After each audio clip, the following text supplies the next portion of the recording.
have been traveling more than a month now, and every 2 days, one country, and I have always found that I landed next to whatever I need. Olen nyt matkustanut yli kuukauden ja joka toinen päivä menen uuteen maahan ja olen huomannut, että joka paikka, johon menen, siellä on heti minulle tarvittavaa. That is the extreme case. That is the extreme case. Yes. Tämä on hyvin äärimmäinen tapaus. When I was in Slovenia, I'm telling you all these experiences to assure you that you will be okay.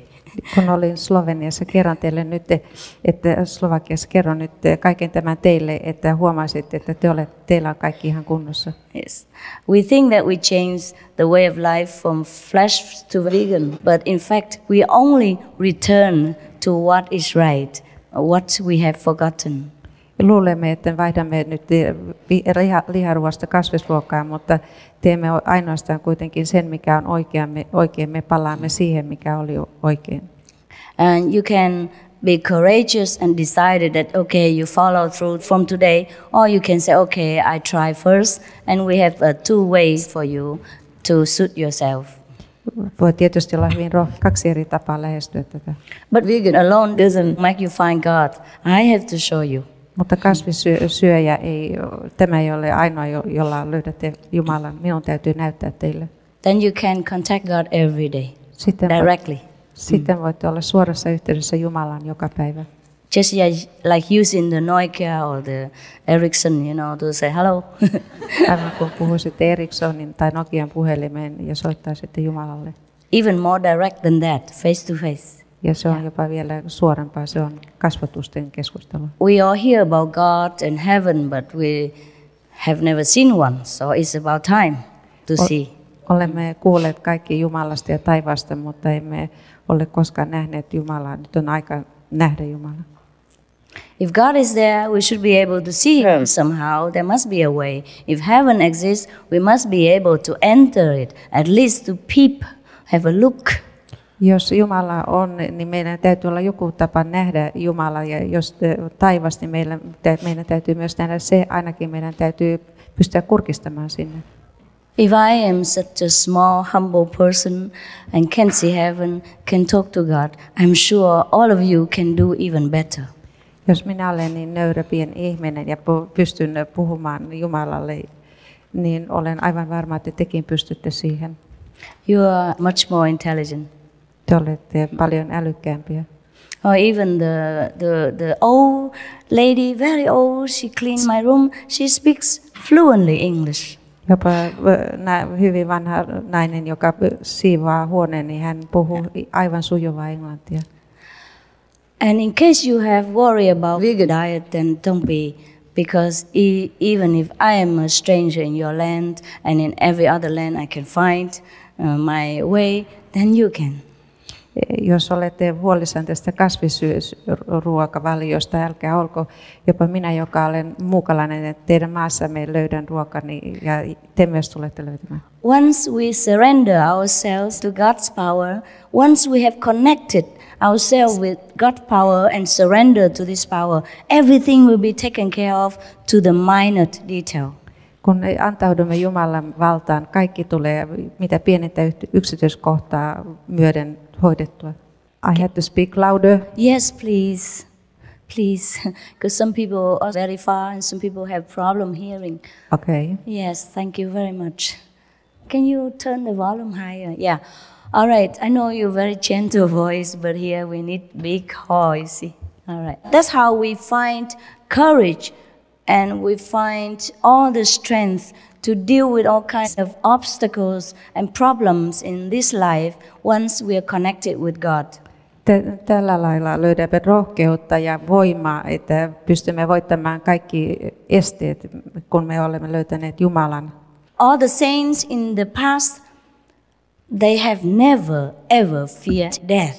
However, humankind, however the enemies want to torture them, even cut their limbs one by one, they have always seen the glory of God because they are so blissful inside. Kaikki aikaisemmat pyhimykset he eivät koskaan pelänneet kuolemaa, koska vaikka heitä kuinka kidutettiin, koska heillä oli sisäinen rauha, niin he tunsivat Jumalan, että heillä oli rauha. That we can be oblivious to outer influence and to the pain of the world. Doesn't matter how much the world wants to inflict suffering on us, we will not be so affected.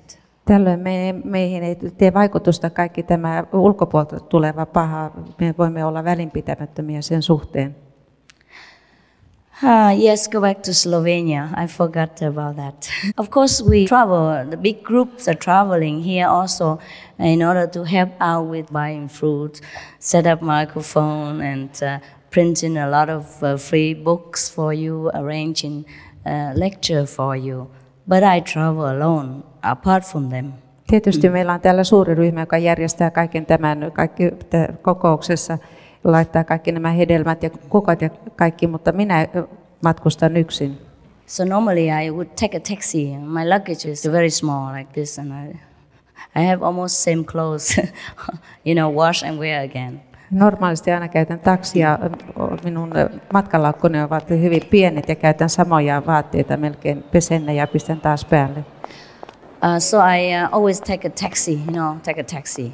Joten käytän aina taksia. But in Slovenia, I don't know why that day there were only 2 taxis and they were taken immediately.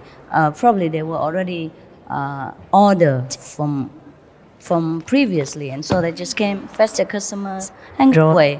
Ja sitten Slovakiassa, en tiedä, siellä oli vain 2 taksia ja ne oli ehkä tilattua etukäteen, koska ne tulivat ja ottivat asiakkaat ja lähtivät heti liikkeelle. There were buses, but they're full of people. Siellä oli kyllä busseja, mutta ne oli täynnä ihmisiä. There were taxis all over in the cities. It's just that day there were not in the airport, nothing. Kaupungissa oli kyllä runsaasti takseja, mutta lentokentällä ei ollut yhtään. It was first time ever happened that I didn't find any taxi at any airport like that. Ja se on ensimmäinen kerta koskaan, kun en löytänyt taksia lentokentältä. So I kept waiting for a long time and no other taxi ever showed up. So I had to go and rent a car. Joten minä odotin. There were also our brothers and sisters who came, but I wanted to let the other people, other brothers and sisters, go in the car, because if they take care of me, there will be too much trouble, and other people don't have car. There are no taxis, so I went and rented a car in nearby booth. I'm not a good driver. I just began 2 years ago. Joten tietysti kun minulla oli kaikki ne siskot ja veljet siellä, jotka myös tarvitsivat kyytiä, menin sitten sinne, vuokrasin sen auton, mutta en ole kovin hyvä ajaja, koska olen vasta 2 vuotta sitten aloittanut ajamisen. I hardly drive. I normally have drivers. Yes. Minulla on yleensä kuljettaja, palkallinen kuljettaja. Just when I want to show that I'm independent, then I go out and drive myself. Silloin kun haluan näyttää, että olen itsenäinen. So I rented a car, and then when I finished all the paperwork and everything, it took half an hour. And then when I came out, I discovered that it's a stick shift. It's not automatic, and I have never ever driven a stick shift in my life. Ja sitten kesti puoli tuntia, kun sain kaikki autovuokraamaan paperit täytetty. Ja sitten kun tulen autolle, huomaan, että se onkin vaihteella toimiva auto, eikä automaattivaihteistoinen. En ole koskaan ajanut tämmöistä autoa, käsivaihdeautoa. But somehow I managed to drive to the city. Mutta jotenkin onnistun ajamaan kaupunkiin. It was a scary adventure. Se oli kyllä hyvin pelottava kokemus. Of course, I asked the father, please, you drive, because I never knew how to drive this car before. Tietysti pyysin ajaa autoa, koska en ole koskaan aikaisemmin ajanut tätä autoa. Yes, I'm a very simple country girl. I'm not used to with complicated mechanical stuff. Olen hyvin yksinkertainen maalaistyttö, en ole tottunut tämmöiseen monimutkaiseen mekaniikkaan. And I couldn't believe it. I drove in a strange city with no experience, nothing. I drove to the hotel in the city. En voinut uskoa, että oli totta, että pystyin ajamaan sen semmoisella autolla koko matkan kaupunkiin. Eikä minulla ole mitään kokemusta.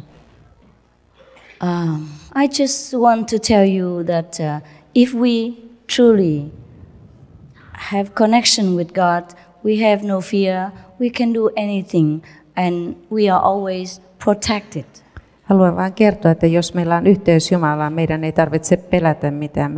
Meillä tunnemme, että meillä on tämä yhteys. Tunnemme, että olemme suojassa. So have no fear of even that we don't have food to eat, or we don't have means of transportation, or that any problem in life may arise. We must be courageous and follow whatever our heart tells us that is right. Meidän tulee olla rohkeita ja kuunnella sydäntä, joka kertoo, mikä on oikein. Meidän ei tarvitse pelätä sitä, että ei ole ruokaa syötäväksi eikä ole millä pääsee liikkeelle. You can also try to go slowly also, but we are men, we can decide quick. Besides, the reason is that once we are in contact with God and we want to become one with God and we want to be God-like, a walking God on this planet, then we should represent His quality, which is love. And love includes all beings. Tietysti voimme tehdä kaiken nopeasti tai hitaasti, mutta jos haluamme olla Jumalan työtä, tavallaan tehdä Jumalan työtä täällä maan päällä, niin silloin meidän pitää omaksua tämä Jumalan tapa. Jumala on hyvä. When we want to go into a higher dimension of heaven, heaven has many levels, just like in this society we have different classifications. Jos haluamme mennä korkeammalle tasolle taivaassa on myös monia ulottuvuuksia, niin kuin maan päällä. If we want to go into the highest dimension of heaven and know the deepest secret of the universe, we should have less and less burden as possible. Jos haluamme mennä korkeammalle tasolle taivaassa, meidän pitäisi olla täällä aina vähemmän, niin mahdollisimman vähän taakkaa mukanamme. And those things that we consume, such as alcohol, drugs, and flesh, these are the burdens that are very detrimental to our journey to heaven. Ja asiat, mitä nautimme, ne esimerkiksi alkoholi, huumeet, lääkkeet, käytämme väärin, niin nämä ovat taakkana meidän matkallamme taivaan ulottuvuuksiin. Not that God cares about what we eat or what we take into our physical body. It is just that we must be purified physically, emotionally, and spiritually in order to be a unique being, glorified that we are, that is the children of God. Siinä oli myös lihaa sitä. Meidän täytyy varmistaa, että me, kun Jumalan lapsina me niin kuin kunnioitamme sitä, että me olemme henkisesti ja fyysisesti ja myös tunnetasolla olemme Jumalan lapsia. God loves us no matter how much we sin, no matter how many blunders we committed. God always loves us, and in His eyes we are always His children. But for ourselves, for our conscience, we must walk the noble way of love in order to feel free from any guilt feeling, in order to be one with Him. Jumala rakastaa meitä kaikista meidän vioistamme tai paheistamme huolimatta, mutta meidän itsemme takia meidän pitää elää hyvin semmoista jaloa tapaa, että me itse tunnemme itsemme sitten tämmöiseksi Jumalan lapsi. Because originally we are God, and eventually we will become one with the ocean of love that is God again. We are God manifested in this physical world. Koska alun perin olimme Jumala ja me myös niin kuin me tulemme myös Jumalaksi, joka ilmenee tässä meidän olemuksessamme. So there is no one to judge us whether we are bad or we are good, except ourselves, our own wisdom, our own conscience, our own fairness of knowledge that will judge ourselves at the time of departure from this world. Ei ole ketään muuta, kuka tarkistaa mitä olemme. Se olemme me itse, meidän tietomme, meidän miten me itse koemme olevamme. That's why we must rid ourselves of all this unnecessary burden so that we can recognize the pureness essence of original self, which is from God, which is great, which is all love, all light, all blessing. I'm sorry. Eli meidän pitää niin kuin itse sitten, nyt mulla meni vähän ohi, täytyy itse vaan hoitaa ja puhdistuttaa itsensä, että pääsemme tähän tilaan. You're doing great. It just, I speak so fast.